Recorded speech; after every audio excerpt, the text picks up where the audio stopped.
Hi there, I'm Professor Humeson. Today I wish to talk about the most important concept to acquire if one is to do well in higher education, and maybe even life.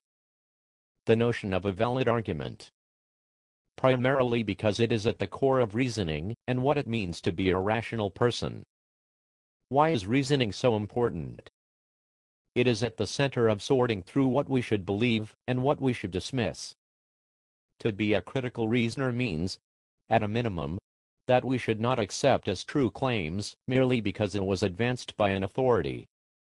If the issue is important and we are in a position to understand the answer, we should ask the authority for the reasons. But also important is to be able to evaluate whether his or her reasons actually do support the position proposed.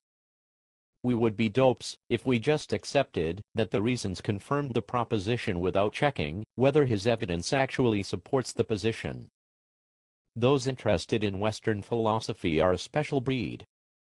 They are troubled by problems that would not bother most people. And the reason is, they hate to hold inconsistent beliefs. To believe incompatible things is a bit unpleasant for the philosophically minded. This worry is what drives discovery in philosophy. For instance, a paradox, when seemingly true premises lead to an absurd conclusion, is a challenging puzzle. When the puzzle is resolved, progress is made.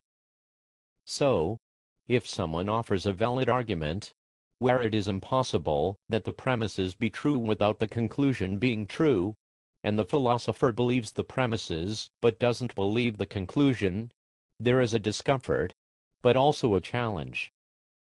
The philosopher cannot let it go without a nagging concern. He thinks, what can I do to resolve my inconsistent beliefs? Most non-philosophers don't view this as something pressing, possibly because they think they just misunderstood the problem, or they didn't feel that they could solve it, or they don't feel the need to resolve internally conflicting beliefs.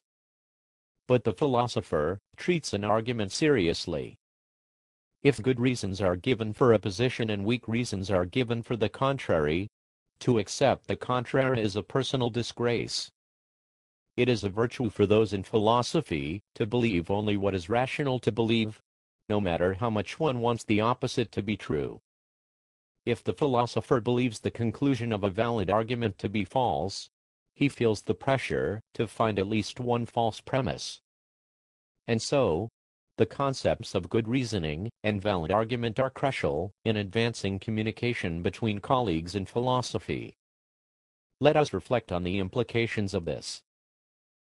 The definition of a valid argument is one where it is impossible for the premises to be true and conclusion false.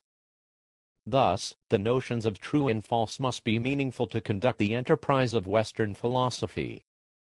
If they were relative or vague concepts, Western philosophy would have no methodology to proceed with. Therefore, the Western philosopher must be committed to the idea that truth is objective, even if the truth is unknown or unknowable. It is a necessary concept for doing philosophy.